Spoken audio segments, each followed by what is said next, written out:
session we go, we are sure to find a woman working. How can we forget the achievements that women have done for us? Kalpana Chawla, the first woman to go to space. Kiran Bedi, first woman IPS officer. Mary Kom has won a obscene number of medals for us. Bachendri Pal, who was the first Indian woman to climb Mount Everest. Shanti Tigar, the first woman to join the army, and she was also honored by Pratibha Patil. Chandni Gautam. Have you even heard her name?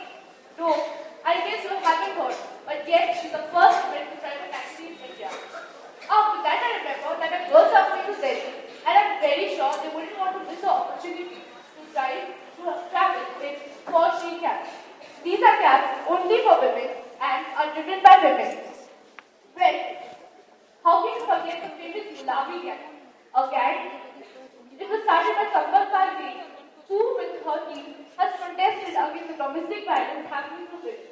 In fact, they're so free that they even go and beat up a man just because that person is abusing a woman. Yet, we do not advocate that. Well, we have the Bharatiya. You said that wherever we go, we find a woman working. But if the men working with her trying to hurt or do something to her, is this the freedom we want? Well, it is showing freedom that women are free to go and work wherever they want. It shows that women are free to go and work wherever they want. So I don't think there's anything wrong in that. Okay, thank you. Yes, next one. Okay, I am want to ask you a second. Are we really free? We are still secure that every time we go out, we can be raped.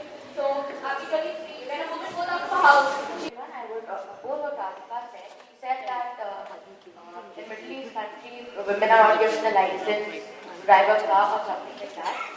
I mean to say that it is just necessary to rape a woman and you can brutally torture her and expect her and you can just give her that license to drive a car. Is that all enough? I mean, at least Middle East countries are not raping women.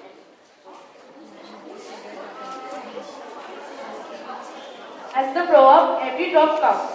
Each and every small freedom we are getting, it is counting, it is making, and almost it is built in a day, as I said.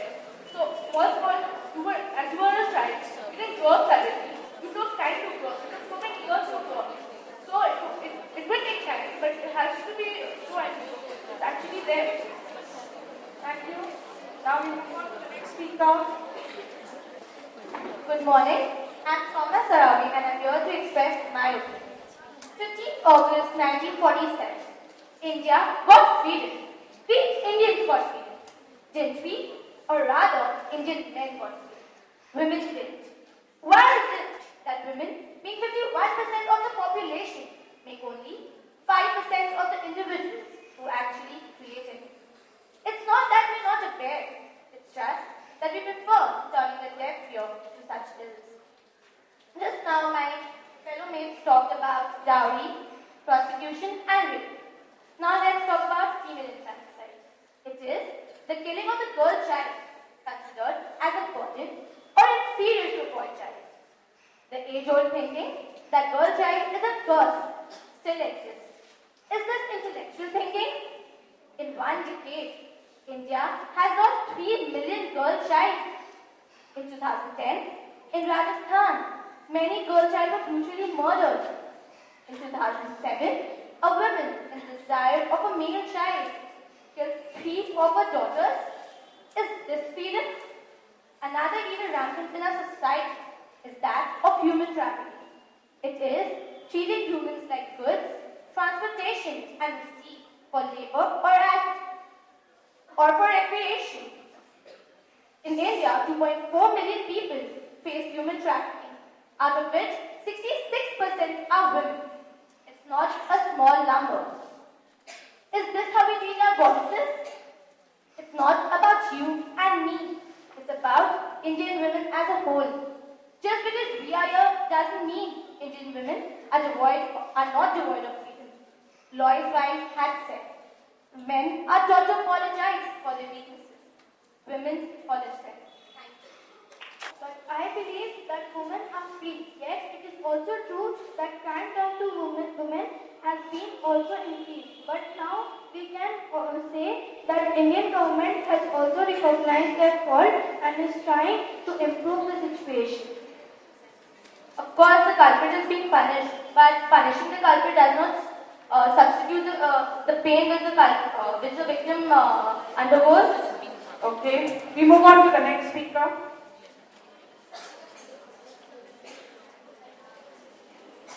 My name is Umesh, and I believe that women in India are free.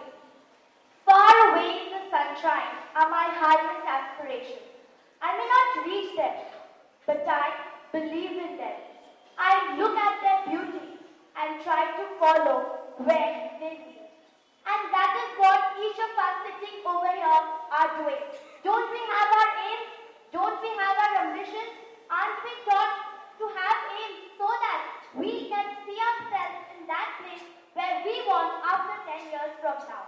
And that is freedom, freedom of thought.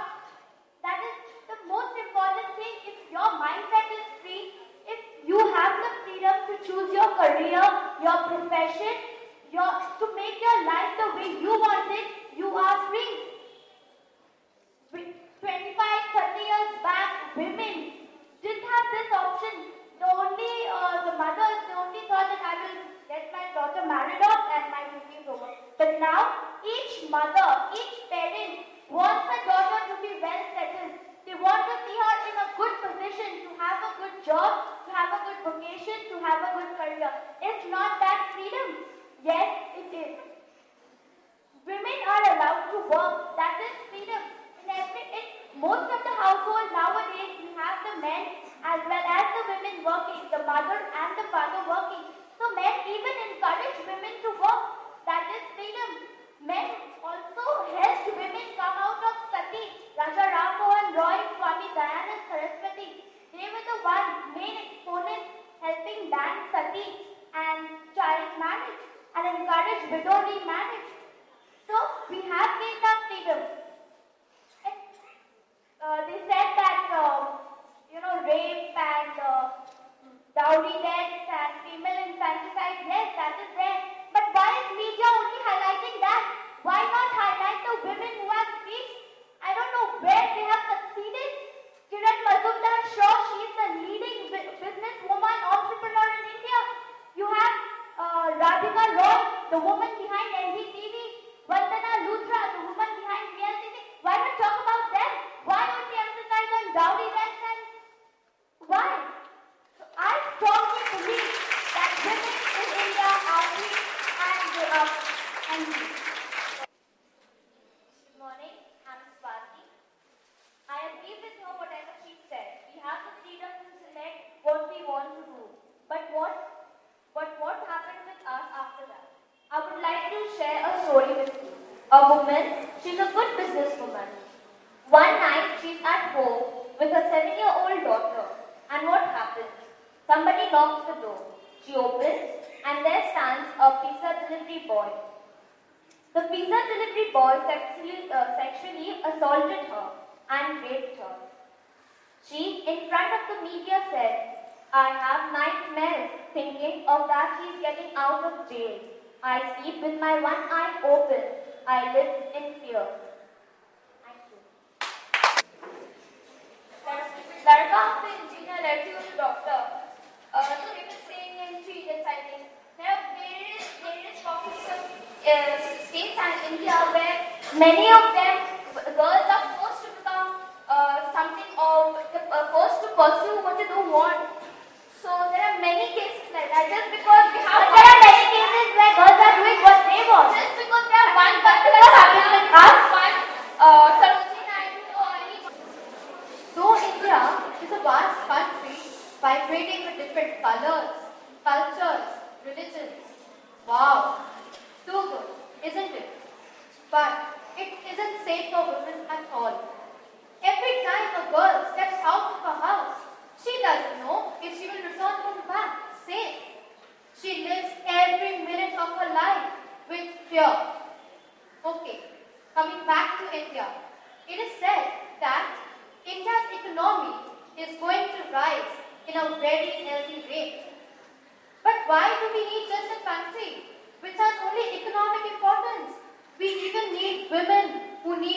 respected. It is said that women are not respected at all, as my fellow companions spoke about dowry, then female infanticide, sati. It is even seen that marital rapes are taking place. It is the very grounds of reality that show the real status of women. India's women are not free. Till the day women walk free on the streets of India and even Kolkata. How can we even forget about Nirbhaya's case and even West Bengal, the Birpur case, the Park Street case? Aren't they terrible? To substantiate, I refer to Pinky Virani's book, which is Bitter Chocolate. It shows us horrific and true stories of her very own life. How can we even forget about Taslima Nasreen, who even spoke about her own life, which was horrific? Isn't it? Now people think that India's women are free, but no, I disagree. Till the day women walk free on the streets of Kolkata and even India, I will not believe that women in India are free. Thank you. My name is Andri, and you said that women are not free. Until and unless if Indian women are not given, you wouldn't be here studying in the school. We just can't be selfish and just think of ourselves studying in the school. We've got to think about other girls. Every drop counts. Good morning, I'm Kushika. And unlike my fellow and respectable audience, I believe I'm a free woman. And why shouldn't I? I have the freedom to come to school, freedom to voice my opinion, freedom to stand against what I think is wrong. The realization that I'm free has come from the support of my father. I believe behind every free woman there is a man. Now let me place before you an exemplary woman, very true that two was a woman. The man was she herself. She is Chapo to those who know her closely, and Shabnam Ramaswamy to the others. She was married to an orthodox, conservative, and chauvinist doctor. Torturing her was the way he forced himself on her. But what did Chapo do? Did she stay on and bear the torture? No, she did not.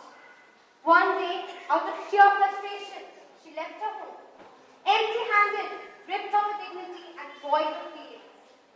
But that was freedom to her. And that didn't stop her from pursuing her dreams. She felt empowered and powerful because she was going to embark on a new course. She knew this course was filled with thorns and challenges and she had no support. But this didn't stop her from taking up the new challenge. She somehow managed to get saved and come out of her poverty.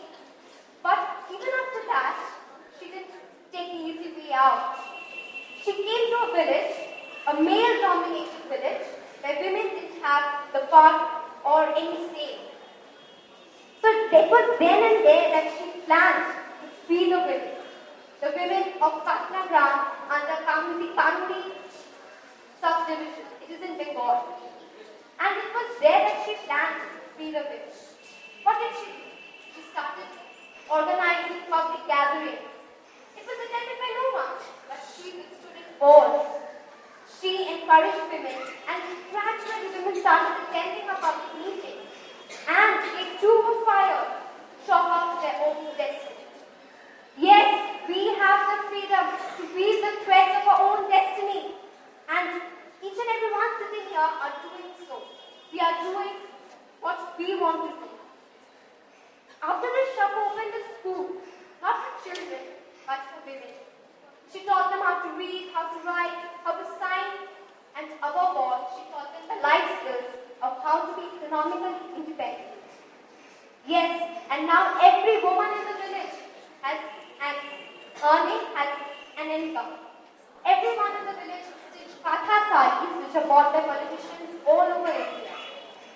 And they now have an income, and lo and behold, but it's true, men do not raise the hands of their wives anymore. They are empowered, and most importantly, they have a say.